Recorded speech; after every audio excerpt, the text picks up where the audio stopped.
إن الحمد لله نحمده ونستعينه ونستغفره ونعوذ بالله من شرور أنفسنا وسيئات أعمالنا من يهده الله فلا مضل له ومن يضلل فلا هادي له وأشهد أن لا إله إلا الله وحده لا شريك له وأشهد أن محمدًا عبده ورسوله يا أيها الذين آمنوا اتقوا الله حق تقاته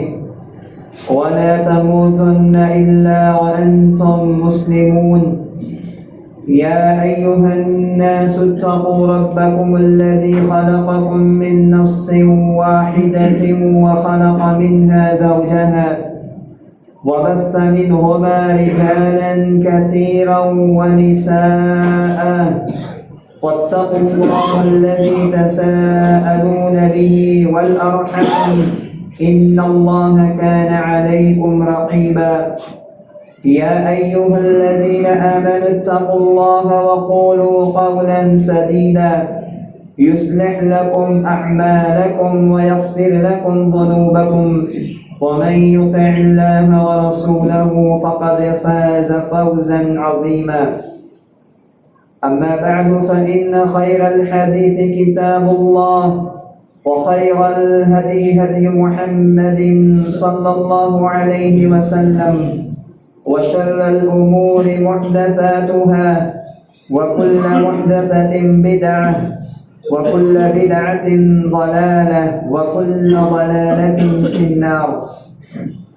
قال الله سبحانه وتعالى في كلامه المجيد والفرقان الحميد: أعوذ بالله السميع العليم من الشيطان الرجيم. بسم الله الرحمن الرحيم. وما آتاكم الرسول فخذوه وما نهاكم عنه فانتهوا واتقوا الله إن الله شديد العقاب. رب اشرح لي صدري ويسر لي أمري واحلل عقدة من لساني يفقهوا قولي. اللهم انفعني بما علمتني وعلمني ما ينفعني وزدني علما.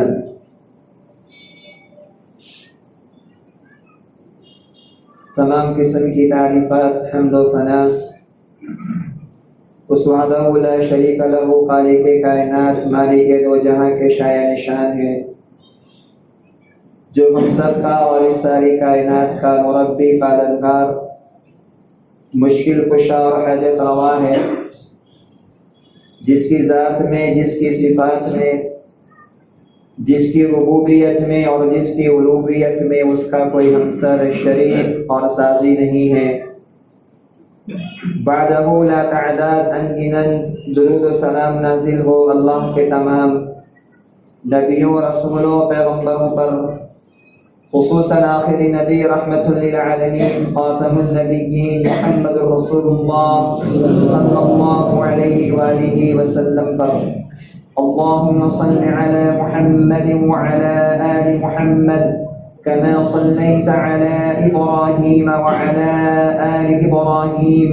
إنك حميد مجيد. اللهم بارك على محمد وعلى آل محمد كما باركت على إبراهيم وعلى آل إبراهيم إنك حميد مجيد. عزیز ساتھیوں، نوجوان دوستوں، پردہ-نشین خواتین، نبی اکرم صلی اللہ علیہ وسلم کی حیات مبارکہ اور آپ کی زندگی کی آخری وصیتیں، اس تعلق سے چند باتیں آج کے اس خطبہ جمعہ میں پیش کرنا مقصود ہے۔ ایک انسان اپنی زندگی کے اندر بہت سی باتیں بن جاتا ہے، لیکن دنیا چھوڑنے سے قبل جو اس کی باتیں اور جو اس کی وصیتیں ہوتی ہے وہ بڑی قیمتی اور بڑی پیاری ہوتی ہے۔ ایک باپ دنیا کو چھوڑتے ہوئے اپنے بیٹے کو وصیتیں کرتا ہے تو بیٹے کا اس پر دھیان ہوتا ہے، توجہ ہوتی ہے کہ آخری وقت میں یا دنیا کے چھوڑنے سے پہلے میرے والد محترم نے مجھے یہ اس باتوں کی وصیت فرمائی تھی۔ ویسے تو نبی اکرم صلی اللہ علیہ وسلم کی پوری زندگی اور نبوت کی 23 سالہ زندگی ہمارے لیے باعث اتباع ہے، باعث پیروی ہے، جیسا کہ اللہ نے قرآن میں فرمایا کہ وَمَا آتَاكُمُ الرَّسُولُ فَخُذُوهُ وَمَا نَهَاكُمْ عَنْهُ فَانْتَهُوا، کہ یہ پیغمبر تمہیں جو دے اسے کر گزرو، اسے پکڑ لو، اسے تھام لو، اور جس کام کے کرنے سے تمہیں روک دے، منع کر دے، اس کام کے کرنے سے باز آ جاؤ۔ نبی اکرم صلی اللہ علیہ وسلم کی نبوی زندگی کے تعلق سے اللہ رب العزت نے یہ فرمان جاری کیا کہ پیغمبر کی حیات طیبہ، آپ کے اقوال اور آپ کے افعال ایک مسلمان کے لیے، ایک مومن کے لیے پوری زندگی لائق اتباع اور لائق پیروی ہے۔ اور جن باتوں سے آپ نے منع کیا، جن باتوں کے چھوڑنے کا اور ترک کرنے کا آپ نے اپنی امت کو حکم دیا، ان باتوں کو ترک کر دینا اور چھوڑ دینا یہ نبی اکرم صلی اللہ علیہ وسلم کی حقیقی محبت اور حقیقی اتباع ہے۔ حضرات، رسول اکرم صلی اللہ علیہ وسلم نے اس دنیا کو چھوڑتے ہوئے، اس دنیا سے جاتے ہوئے اپنی امت کو کئی چیزوں کے بارے میں رہنمائی فرمائی۔ مختلف احادیث کی کتابوں کے اندر نبی اکرم صلی اللہ علیہ وسلم کی زندگی کے آخری ایام کی باتیں ہمیں اور آپ کو ملتی ہے۔ آئیے سب سے پہلے نبی اکرم صلی اللہ علیہ وسلم کی ان باتوں کا جائزہ لیتے ہیں جو باتیں آپ صلی اللہ علیہ وسلم نے اپنی زندگی کے پہلے اور اپنی زندگی کے آخری حج کے اندر بیان فرمائی تھی۔ حجۃ الوداع یہ نبی اکرم صلی اللہ علیہ وسلم کا پہلا حج اور آخری حج ہے جو آپ صلی اللہ علیہ وسلم نے سن 10 ہجری کے اندر ادا فرمایا تھا۔ اسی حج کے خطبہ عرفات میں نبی اکرم صلی اللہ علیہ وسلم نے صحابہ کرام کو بہت ساری باتوں کی وصیت اور نصیحت فرمائی۔ آپ نے فرمایا اسمعوا قولی فإنی لا القاکم بعد یومکم ھذا یا بعدی عام ھذا، اے میرے صحابہ میری بات کو غور سے سنو، ہو سکتا ہے کہ اس سال کے بعد تمہاری مجھ سے ملاقات نہ ہو، اب مجھے حج کرنے کا موقع نہ ملے، میری بات کو غور سے سنو۔ اور اسی اسنا میں نبی اکرم صلی اللہ علیہ وسلم نے نصیحت اور وصیت اور اپنی امت کے نام پیغام جاری کرتے ہوئے سب سے پہلے مسلمانوں کی مال، مسلمانوں کی عزت اور مسلمانوں کے خون کی حفاظت کا، ان کے احترام کا، ان کے وقار کا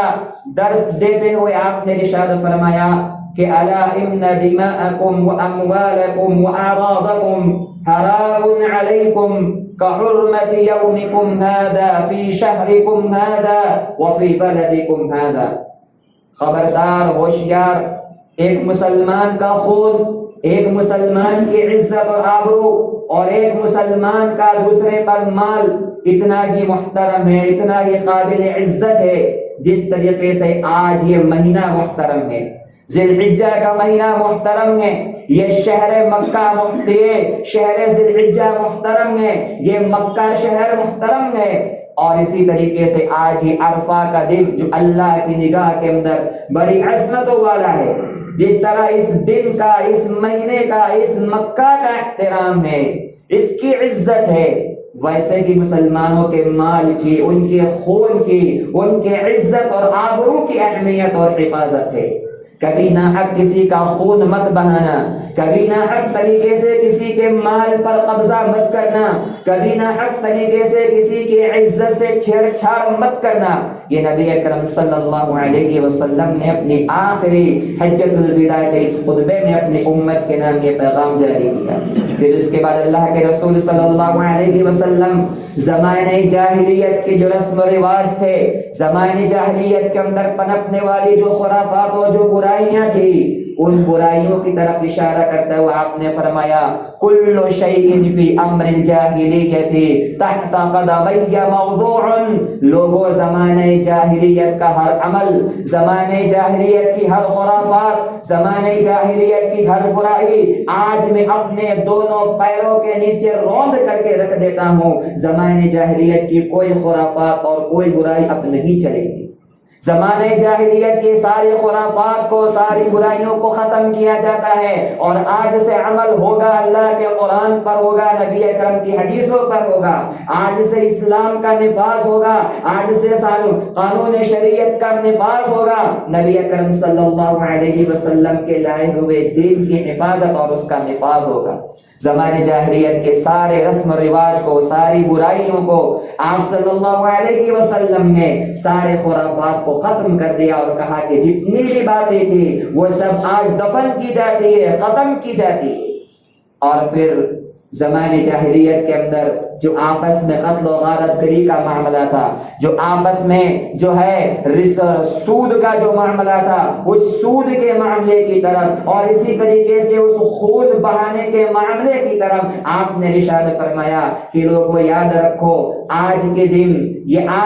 میں یہ اعلان کرتا ہوں کہ زمانے جاہلیت کے اندر جس نے بھی ایک دوسرے کا خون بہایا تھا وہ سب ایک دوسرے کو آج معاف کر دے، سب ایک دوسرے کو معاف کر دے. اور آج میں اپنی طرف سے خود آپ نے اپنا نمونہ بیان کیا، آپ نے اپنے خاندان کی مثال دی کہ میں آج یہ اعلان کرتا ہوں کہ میرے خاندان کے ابن ربیہ بنت حارث جو قبیلہ بنو سعد کا چھوٹا بچہ تھا، جسے قبیلہ بنو حذیل نے دودھ پیلے ایام میں قتل کیا تھا، آج میں اس کے خون کو معاف کرتا ہوں، آج میں اس کے خون کو بخش دیتا ہوں. میں کسی سے فدیہ اور دیت نہیں لوں گا، کسی سے انتقام نہیں لوں گا. تم سب سے بھی گزارش کی جاتی ہے کہ زمانے جاہلیت کے خون کے جو معاملات تھے ان سارے معاملات کو بھول جاؤ، ان سارے معاملات کو درگزر کر جاؤ. سود کے معاملے میں نبی اکرم صلی اللہ علیہ وسلم نے ارشاد فرمایا کہ زمانے جاہلیت کے جتنے ربا کے معاملات تھے، سود کا جو لین دین تھا، لینے کا معاملہ ہو، دینے کا معاملہ ہو، سود کے سارے معاملات کو ختم کر دو. زمانے جاہلیت کے مانے جانے والے سود کے رسم و رواج کو آج میں اپنے اس زندگی کے آخری خطبہ حج کے اندر اس کے ختم کرنے کا اعلان کرتا ہوں. اور خود آپ نے اپنے خاندان کی مثال دیتے ہوئے فرمایا لوگوں یاد رکھو میں اس بات کی شہادت دیتا ہوں اور اس بات کا ذمہ لیتا ہوں کہ میرے چچا عباس بن عبد المطلب کا اگر کسی سے سود کا لینا ہو یا کسی کا سود کا ان سے دینا ہو تو میں آج ان سارے سودی معاملات کو اپنی چچا کے ذمے سے معاف کرتا ہوں، ساخط کرتا ہوں، نہ وہ اب سود لے کے نہ وہ سود دے گے. کہ اللہ کے رسول صلی اللہ علیہ وسلم نے اور اپنی مثال بیان کر کے اس معاملے کو حل فرمایا، اس معاملے کو ناجائز قرار دیا کہ سودی کاروبار کا جو معاملہ زمانے جاہلیت کے اندر چلتا تھا یہ آج خطبہ کے اندر، اس آخری خطبہ حج کے اندر میں ان تمام امور اور تمام معاملات کو ختم کرتا ہوں. طریقے سے نبی اکرم صلی اللہ علیہ وسلم نے اپنے اس آخری خطبے کے اندر خواتین کے تعلق سے، عورتوں کے تعلق سے اپنی امت کو وصیت کرتے ہوئے ارشاد فرمایا فاتقوا اللہ فی النساء فإنکم مقستموہن بأمان اللہ واستحللتم فروجہن بکلمت اللہ. لوگوں اپنی بیویوں کے تعلق سے، اپنی عورتوں کے تعلق سے اللہ سے ڈرتے رہنا، اپنے خواتین کے تعلق سے، اپنی بیویوں کے تعلق سے اللہ سے ڈرتے رہنا. یہ اللہ کے پاس تمہاری امانتیں ہیں، یہ اللہ کے پاس تمہاری امانتیں ہیں. تم نے ان کی شرمگاہوں کو اپنے لیے اللہ کے کلام کے ذریعے حلال کیا ہے. وَاسْتَحْلَلْتُمْ فُرُوجَهُنَّ بِكَلِمَةِ اللَّهِ، ان کی شرمگاہوں کو تم نے اپنے لیے قرآن کی آیتوں کے ذریعے، اللہ کے کلام کے ذریعے، رب کے قرآن زبان کے ذریعے حلال کیا ہے ان کو دکھ مت دینا، انہیں پریشان مت کرنا، ان کے حقوق کا خیال رکھنا، ان کے ساتھ محبت بھرا برتاؤ کرنا، ان کے ساتھ نرمی بھرا برتاؤ کرنا۔ پھر نبی اکرم صلی اللہ علیہ وسلم نے اختصاراً ایک دوسرے کے حقوق کی طرف اشارہ کرتے ہوئے ارشاد فرمایا کہ تمہاری بیوی پر یہ حق بنتا ہے، تمہاری بیوی کے اوپر یہ حق بنتا ہے، بیوی کی یہ ذمہ داری ہے کہ اپنے شوہر کی خدمت کرے، اپنے شوہر کا ساتھ دے، اس کی عزت کرے، اس کا احترام کرے، اور گھر کے اندر کسی ایسے فرد کو، کسی ایسے اجنبی انسان کو داخل ہونے کی ہرگز اجازت نہ دے جس کا داخل ہونا اس کے شوہر کو ناپسند ہو، جس کا داخل ہونا اس کا شوہر ناپسند کرتا ہو، ایسے انسان کو کبھی بھی اپنے گھر کے اندر داخل نہ ہونے دے۔ پھر نبی اکرم صلی اللہ علیہ وسلم نے مردوں کا حق بتاتے ہوئے ارشاد فرمایا کہ وَلَكُمْ عَلَيْهِنَّ كِسْوَتُهُنَّ بِالْمَعْرُوفِ وَرِزْقُهُنَّ، تمہارے اوپر تمہاری بیویوں کا یہ حق ہے کہ انہیں کھلاؤ، انہیں پلاؤ، ان کی زندگی کی جائز ضروریات کو پورا کرنا، انہیں کھانا کھلانا، انہیں مسکن دینا، رہنے کے لیے جگہ دینا، اور اسی طریقے سے ان کے لباس کا انتظام کرنا، یہ تمہاری ذمہ داریوں میں سے ہے، یہ تمہارے حقوق میں سے ہے، اس کا خیال رکھنا۔ پھر اس کے بعد نبی اکرم صلی اللہ علیہ وسلم نے خطبہ حجۃ الوداع کے موقع پر کتاب اللہ کو تھامنے کی تعلیم دی، اللہ کے قرآن سے چمٹنے کی تعلیم دی، اور فرمایا ترکت فیکم ما ان تمسکتم بہ ما لم تزلوا بعدی کتاب اللہ۔ اے لوگوں، میں تمہارے درمیان اللہ رب العالمین کی طرف سے اللہ کی کتاب قرآن مجید کو چھوڑ کر کے جا رہا ہوں، جب تک اس کو تھامے رہو گے، جب تک تمہارا اس کے ساتھ لگاؤ رہے گا، جب تک تمہارا اس کے ساتھ چمٹنا رہے گا، تم کبھی گمراہ نہیں ہو سکو گے، تم کبھی صراط مستقیم سے بھٹک نہیں سکو گے۔ اللہ کی کتاب کو اپنی زندگی کا اوڑھنا بناؤ، اللہ کی کتاب کو اپنی زندگی کا بچھونا بناؤ، تمہاری زندگی کا عمل اللہ رب العالمین کی کتاب کے مطابق ہو، قرآن کا پڑھنا تمہارا عمل ہو، قرآن سیکھنا تمہارا عمل ہو، قرآن کو اپنی زندگی میں نافذ کرنا ہے تمہاری زندگی کا مشغلہ بن جائے۔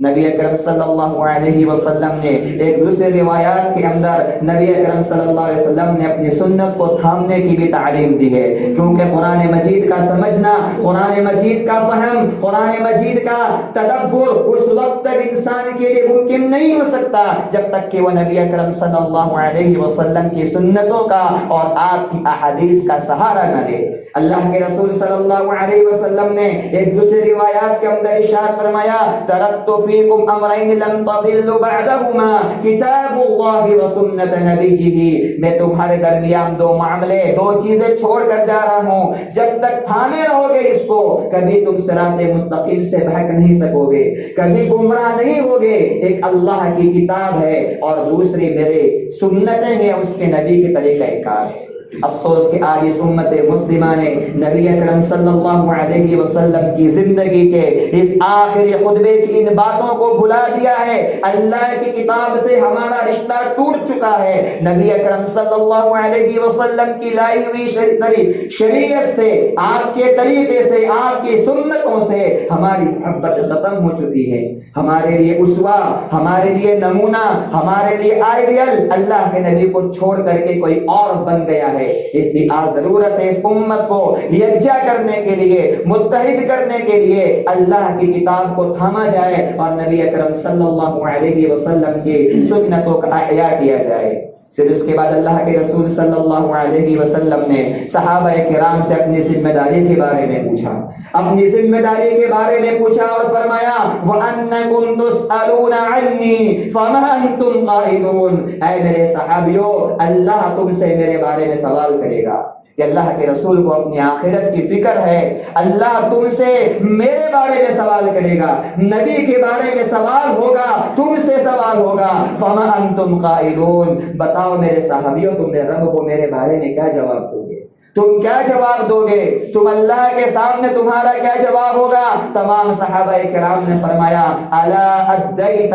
ونصحت، اے اللہ کے رسول آپ نے اللہ کے پیغام کو پہنچا دیا، آپ نے اس کے حق کو ادا کر دیا، اللہ کی جو امانتیں تھی ان امانت کو آپ نے ہم تک پہنچا دیا۔ نبی اکرم صلی اللہ علیہ وسلم نے اپنی شہادت کی انگلی کو آسمان کی طرف اٹھاتے ہوئے صحابہ سے مخاطب ہوتے ہوئے ارشاد فرمایا اللہم اشہد اللہم اشہد، اے اللہ تو بھی گواہ رہ جا، اے اللہ تو بھی گواہ رہ جا کہ آج میں نے تیرے دین کی باتوں کو، تیرے دین کے احکامات کو تیرے بندوں تک پہنچا دیا ہے۔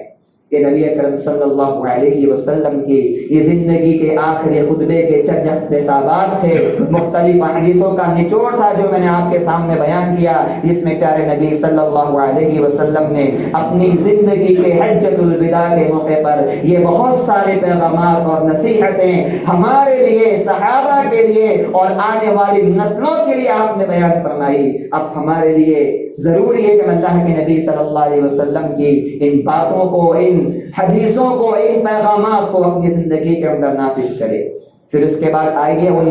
باتوں کا جائزہ لیتے ہیں جو اللہ کے رسول صلی اللہ علیہ وسلم نے اس وقت ارشاد فرمائی تھی کہ آپ کی زندگی کے اندر 4 سے 5 دن باقی رہ گئے تھے۔ آپ صلی اللہ علیہ وسلم حجۃ الوداع کے بعد جب مدینہ منورہ تشریف لے گئے تو اللہ کے نبی صلی اللہ علیہ وسلم تقریباً 2 مہینے کے بعد، 2 مہینے کے وقفے کے گزر جانے کے بعد اللہ کے رسول صلی اللہ علیہ وسلم کی طبیعت خراب ہونے لگی، کمزوری آنے لگی، جسم کے اندر بخار وغیرہ کی شدت شروع ہو گئی۔ اللہ کے رسول صلی اللہ علیہ وسلم نے مختلف ایسی باتیں بیان کی جو اللہ کے رسول صلی اللہ علیہ وسلم کی وفات اور آپ کی موت کی طرف نشاندہی فرما رہی تھی۔ اللہ کے رسول صلی اللہ علیہ وسلم کی جب تکلیف زیادہ ہو گئی تو صحابہ کرام بے چین ہو گئے، صحابہ کرام بے چین ہو گئے۔ صحیح بخاری کی روایت ہے، حضرت ابو بکر صدیق رضی اللہ تعالی عنہ، حضرت عباس بن عبد المطلب رضی اللہ تعالی عنہ مسجد نبوی کے پاس سے گزرے، دیکھا کہ انصار کی جماعت بیٹھی ہوئی ہے، انصار کی جماعت بیٹھی ہوئی ہے اور بیٹھ کر کے نبی اکرم صلی اللہ علیہ وسلم کی جدائی کی وجہ سے رو رہی ہے، پریشان ہے۔ پوچھا کیا بات ہے؟ کہا کہ اللہ کے نبی کی محفلوں کو، آپ کی مجلسوں کو، جو آپ کا ہمارا ان کے ساتھ جو بیٹھنا ہوتا تھا، جو باتیں ہوا کرتی تھی، ان باتوں کو بیٹھ کر کے ہمیں رونا آ رہا ہے، ان باتوں کو یاد کر کے ہماری آنکھوں سے آنسو جاری ہو رہے ہیں کہ اب ہمارا کیا ہوگا۔ نبی اکرم صلی اللہ علیہ وسلم بیمار ہے اور زندگی کے آخری ایام اپنی دنیا کے اندر گزار رہے ہیں۔ ان دونوں صحابیوں نے نبی اکرم صلی اللہ علیہ وسلم کو اس معاملے کی خبر دی۔ اللہ کے رسول صلی اللہ علیہ وسلم 2 صحابہ کے بیچ میں تشریف لاتے ہوئے مسجد نبوی کے اندر آئے۔ اللہ کے رسول صلی اللہ علیہ وسلم کا یہ مسجد نبوی کے منبر پر بیٹھنا یہ آخری وقت کا بیٹھنا تھا۔ آخری وقت اللہ کے رسول صلی اللہ علیہ وسلم منبر پر تشریف فرما ہے اور اس منبر رسول سے صحابہ کرام کو نصیحتیں فرما رہے۔ سب سے پہلے اللہ کے رسول صلی اللہ علیہ وسلم نے صحابہ کرام کی جماعت انصار کو مخاطب کیا۔ انصار وہ جماعت ہے، انصار وہ جماعت ہے جنہوں نے مہاجرین پر، نبی اکرم صلی اللہ علیہ وسلم پر اپنا سب کچھ قربان کر دیا تھا، اپنا سب کچھ لٹا دیا تھا، مال دولت گھر بار جائیداد سب کچھ مہاجرین کے لیے انصار نے قربان کر دی تھی۔ اللہ کے رسول نے فرمایا اے لوگوں یاد رکھو زندگی کے اندر کبھی انصاریوں کو دکھ مت دینا، قبیلہ انصار کے لوگوں کے ساتھ محبت بڑا برتاؤ کرنا۔ دنیا کے اندر یہی واحد وہ جماعت ایسی ہے کہ جس کے مجھ پر بہت احسانات ہے، جس کے مجھ پر بہت احسانات ہے، ان کا جو حق تھا انہوں نے ادا کر دیا، لیکن ہماری جانب سے جو حق ادا ہونا چاہیے تھا وہ ہم سے ادا نہیں ہوا ہے۔ تم ان سے محبت کرنا، ان کے نیکوکاروں سے محبت کرنا، اور اگر کبھی آئندہ نسلوں کے اندر ان میں سے کوئی برا پیدا ہو جائے تو اس کی برائی کو تجاوز کر دینا، درگزر کر دینا۔ پھر نبی اکرم صلی اللہ علیہ وسلم نے اپنے اس خطبے میں یہ بھی ارشاد فرمایا کہ اللہ رب العزت نے ایک بندے کو اختیار دیا ہے، ایک بندے کو اختیار دیا ہے، وہ چاہے دنیاوی زندگی کو اختیار کرے، اگر وہ چاہے تو اپنے رب کے پاس موجود نعمتوں کے اندر چلا جائے، تو اس بندے نے اپنے رب کے پاس موجود نعمتوں کو پسند کر لیا ہے، اپنے رب کے پاس موجود نعمتوں کو چن لیا ہے، اب وہ اپنے رب کی نعمتوں میں جانا چاہتا ہے۔ یہ یہ سن کر کے ابو بکر صدیق رضی اللہ تعالی عنہ زار و خطار رونے لگے، زار و خطار رونے لگے۔ ابو سعید خدری رضی اللہ تعالی عنہ بیان کرتے ہیں ہم نے دیکھا، ہم نے کہا دیکھو اس شخص کو دیکھو، اس شخص کو دیکھو، اللہ کے رسول تو ایک شخص کے بارے میں بیان کر رہے ہیں،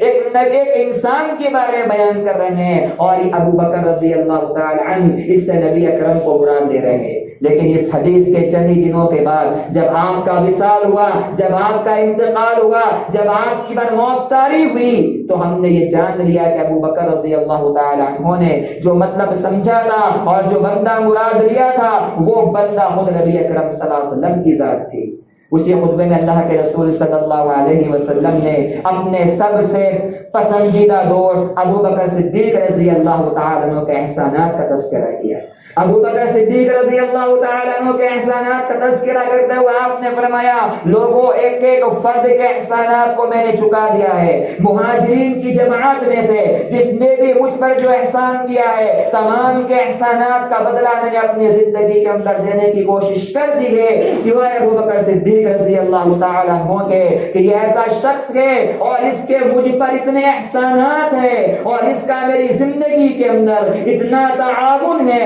اتنے احسانات ہیں کہ وہ بکر صدیق کے احسانات کا بدلہ نہیں چکا سکتا، میں اس کے احسانات کا بدلہ نہیں دے سکتا۔ زندگی بھر اس نے میرا ساتھ دیا ہے، اس وقت ساتھ دیا میرا جب مکہ کے اندر مجھے مارا جا رہا تھا، اس وقت ساتھ دیا میرا جب میں مکہ کو چھوڑ کر کے مدینہ ہجرت کر رہا تھا، اس وقت ساتھ دیا اس نے میرا جب مدینہ کے اندر منافقین اور یہودی میرے خلاف سازش کر رہے تھے۔ زندگی کے ہر موڑ پر اگر کوئی میرا بازو بن کر کے کھڑا رہا ہے تو وہ صدیق اکبر رضی اللہ تعالی عنہ کی شخصیت ہے، میں ان کے احسانات کے بدلے کو نہیں چکا سکتا۔ پھر آپ نے فرمایا لوگوں مسجد نبوی کی طرف کھلنے والے تمام دروازوں کو بند کر دیا جائے سوائے صدیق اکبر کے گھر کے دروازے کو، کہ ان کے گھر کا دروازہ مسجد نبوی کی طرف کھلتا ہے اور یہ کھلتا رہے گا، اس کو بند نہیں کیا جائے گا۔ پھر اسی خطبے میں اللہ کے رسول صلی اللہ علیہ وسلم نے یہ بات ارشاد فرمائی، اپنی امت کو آگاہ کیا، اپنی امت کو ڈرایا، اور بڑی پیاری بات آپ نے بیان فرمائی، اور بدعت سے، شرک سے، خرافات سے اور قبروں کی پوجا پاٹ سے اللہ کے رسول نے اپنی امت کو ڈرایا اور فرمایا قاتل اللہ الیہود والنصارى اتخذوا قبور انبیائہم مساجدا، اللہ غارت کرے، اللہ برباد کرے یہودیوں کو، نصرانیوں کو جنہوں نے اپنی نبیوں کی قبروں کو سجدہ گاہ بنا لیا تھا، اپنی نبیوں کی قبروں کی پوجا کرتے تھے۔ آپ اپنی امت کو ڈرا رہے کہ لوگوں میری قبر کو عبادت کی جگہ مت بنانا، یہ قبریں عبادت کی جگہ نہیں ہے، یہ قبریں سجدوں کی جگہ نہیں ہے، یہ قبریں پوجا پاٹ کی جگہ نہیں ہے، یہ قبریں اللہ رب العالمین احکم الحاکمین کی عبادات اور بندگی کی جگہ نہیں ہے۔ اس قبر کے اوپر نہ قبر والے کی بندگی ہوگی، قبرستان کس لیے ہے وہاں جا کر کے اپنی موت کو یاد کیا جائے۔ نبی اکرم صلی اللہ علیہ وسلم نے اپنی امت کو قبر کی پوجا پاٹ سے، قبر پر قبے لگانے سے، قبروں پر میلہ لگانے سے، قبروں پر عید منانے سے، قبروں پر چڑھاوا چڑھانے سے اور قبروں پر قسم قسم کی خرافات کرنے سے منع کر لیا، کیونکہ آپ کو ڈر تھا اور آپ کو خوف تھا کہ میرے جانے کے بعد میری قبر پر بھی کئی میلے نہ لگنے لگے، میری بعد میں آنے والی امت کے لوگ میری قبر کو بھی کہیں عبادت کی جگہ نہ بنا لے۔ اس لیے اللہ کے رسول صلی اللہ علیہ وسلم نے اس موقع پر اپنے صحابہ کرام کو اس چیز سے منع کیا۔ اللہ کے رسول صلی اللہ علیہ وسلم کی طبیعت آہستہ آہستہ بگڑتی جا رہی تھی، خراب ہوتی جا رہی تھی، اور اللہ کے رسول صلی اللہ علیہ وسلم کے اوپر موت کا وہ عالم طاری ہو رہا تھا، سکرات کا وہ عالم طاری ہو رہا تھا کہ مائی عائشہ صدیقہ رضی اللہ تعالی عنہا جو زندگی کے آخری لمحات میں ہمیشہ آپ کے ساتھ تھی، زندگی کے 3-4 دن اللہ کے رسول صلی اللہ علیہ وسلم نے حضرت عائشہ رضی اللہ تعالی عنہا کے حجرے مبارک کے اندر گزارے۔ فرماتی ہے کہ نبی اکرم صلی اللہ علیہ وسلم پر طاری ہونے والی سکرات موت کو، شدت موت کو جب میں نے دیکھا، جب میں نے محسوس کیا تو مجھے اس بات کا یقین ہو گیا کہ اگر کسی انسان کے بارے میں مجھے خبر دی جاتی کہ اسے موت کی تکلیف ہو رہی ہے تو مجھے اس سے کوئی دکھ نہیں ہوتا، کیونکہ میں نے تو اللہ کے نبی کی تکلیف کو دیکھا تھا، میں اللہ کے نبی کے سکرات کے عالم کو دیکھا تھا کسی عورت پر سکرات کا طاری ہونا یہ میرے لیے کوئی مشکل کام اور کوئی مشکل خبر نہیں تھی. یہ موت کے وقت اہل ایمان پر اہل توحید پر سکرات کا طاری ہونا اللہ رب العالمین کی طرف سے انعامات ہوتا ہے. اہل توحید کے لیے اہل ایمان کے لیے نبیوں کے لیے متقیوں کے لیے سکرات کا طاری ہونا یہ اللہ کا انعام ہوتا ہے. اس کی وجہ سے اللہ سبحانہ و تعالیٰ ان کے گناہوں کو معاف فرماتا ہے, ان کی غلطیوں کو معاف فرماتا ہے, یا اس کی وجہ سے اللہ سبحانہ و تعالیٰ ان کے درجات کو بلند کرتا ہے, ان کے درجات کو بلند کرتا ہے. یہ سکرات کا اہل ایمان پر طاری ہونا اس کے مفسرین نے 2 وجہ بیان کی ہے. اسی آخری ایام میں بستر مرگ پر ایک اور 2 وصیتیں اللہ کے رسول صلی اللہ علیہ وسلم نے اپنی امت کے نام, یہ آخری وصیتیں ہیں, زندگی کے آخری کلام اللہ کے رسول کا ہے. آپ نے اس زندگی کے آخری وقت میں یہ ارشاد فرمایا تھا الصلاۃ وما ملکت ایمانکم, میری امت کے لوگوں نماز سے چمٹ جانا,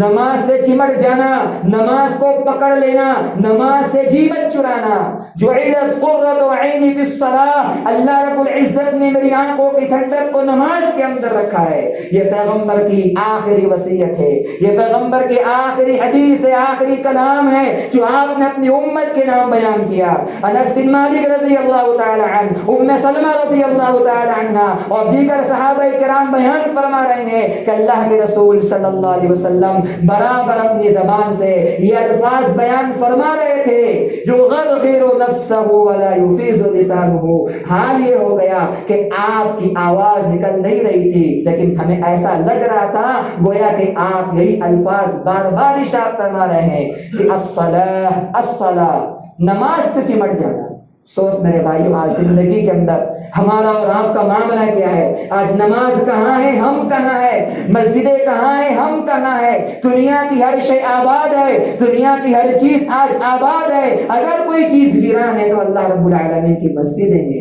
آج ایک مسلمان کو 5 وقتہ نماز پڑھنے کے لیے وقت نہیں ہے. آج ایک مسلمان کے پاس اللہ رب العالمین کے سامنے سر جھکانے کے لیے وقت نہیں ملتا ہے. یہ اللہ کے رسول صلی اللہ علیہ وسلم کی زندگی کی آخری وصیت اور آخری نصیحت ہے کہ نماز سے چمٹ جانا یہ تمہارے لیے بہتر ہے, دنیاوی اعتبار سے بہتر ہے, اخروی اعتبار سے بہتر ہے. اور دوسری بات بیان فرمائی وما ملکت ایمانکم, وما ملکت ایمانکم, جو تمہارے ماتحت لوگ ہیں, تمہارے غلام ہیں, تمہارے نوکر ہیں, جو تمہارے ماتحت کام کرنے والے ہیں, ان غلاموں کے ساتھ, ان خادموں کے ساتھ, ان نوکروں کے ساتھ محبت بھرا برتاؤ کرنا, محنت سے زیادہ کام مت لینا, ان کے ساتھ حسن سلوک کرنا, ان کے ساتھ نرمی کا برتاؤ کرنا, ان کے ساتھ محبت کا برتاؤ کرنا. یہ نبی اکرم صلی اللہ علیہ وسلم نے انسانیت کا درس دیا.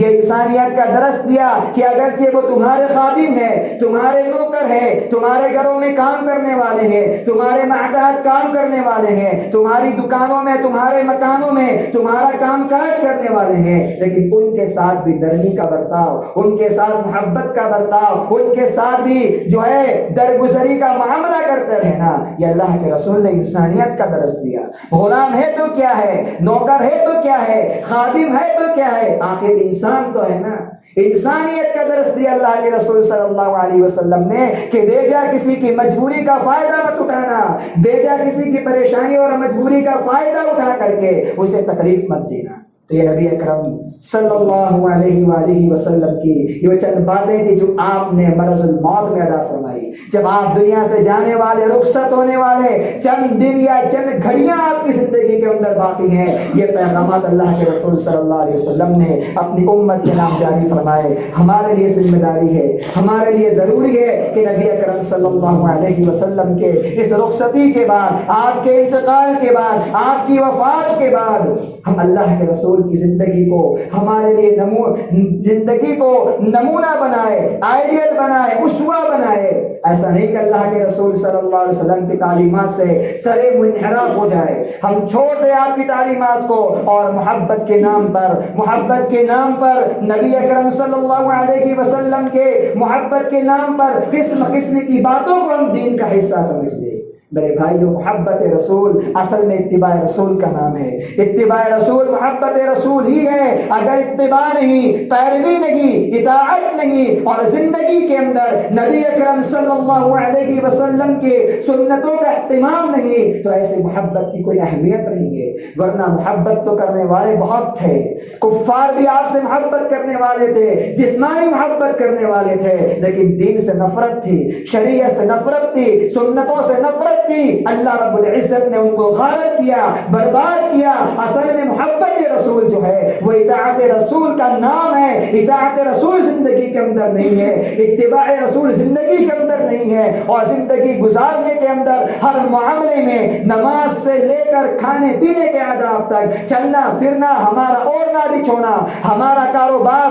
ہماری شادی بیاہ نبی اکرم صلی اللہ علیہ وسلم کی سنتوں کے مطابق ہونی چاہیے. یہی محبت رسول کا مفہوم اور مطلب ہے. رب العالمین سے دعا ہے کہ اللہ میں کہنے سننے سے زیادہ عمل صالح کی توفیق عطا فرما. جو باتیں بیان کی گئی اللہ ہم سب کو اس پر عمل کی توفیق عطا فرما. جو بیمار ہے اللہ ہم سب کو شفا کاملہ عاجلہ عطا فرما. جو مر چکے اللہ ہم سب کی مغفرت فرما. ہمارے والدین کی, ہمارے آبا و اجداد کی تو اس دنیا کے اندر موجود نہیں, اللہ ہم سب کی مغفرت فرما. اللہ ہم سب کے ساتھ عافیت کا اور خیر کا معاملہ فرما. مریضوں کو شفا عطا فرما. مسلمان جہاں کہیں پریشان اللہ ان کی پریشانیوں کو دور فرما. اسلام کو غلبہ عطا فرما, دین کو غلبہ عطا فرما. ہر قسم کے فتنوں سے, ہر قسم کی آزمائشوں سے اللہ مسلمانوں کی حفاظت فرما. جب تک دنیا میں اللہ ہم کو زندہ رکھ, ایمان پہ زندہ رکھ, شریعت محمدیہ کا پابند بنا کے زندہ رکھ, اتباع رسول کرنے والا بنا کے زندہ رکھ. ہماری موت ہو اللہ ایمان پر ہو, ہم دنیا سے جائے کلمہ لا الہ الا اللہ ہماری زبان پر جاری ہو. آمین. بارک اللہ لنا ولکم فی القرآن العظیم ونفعنا وإياكم بالآيات والذكر الحكيم.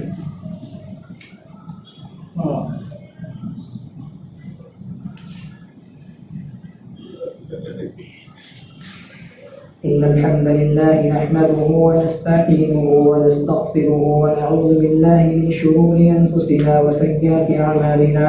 من يهده الله فلا مضل له ومن يضلل فلا هادي له. وأشهد أن لا إله إلا الله وحده لا شريك له وأشهد أن محمدا عبده ورسوله. إن الله وملائكته يصلون على النبي يا أيها الذين آمنوا صلوا عليه وسلموا تسليما. اللهم صل على محمد وعلى آل محمد كما صليت على إبراهيم وعلى آل إبراهيم إنك حميد مجيد. اللهم بارك على محمد وعلى آل محمد كما باركت على إبراهيم وعلى آل إبراهيم إنك حميد مجيد. عباد الله رحمكم الله, إن الله يأمر بالعدل والإحسان وإيتاء ذي القربى وينهى عن الفحشاء والمنكر ولذكر الله أكبر والله يعلم ما تصنعون.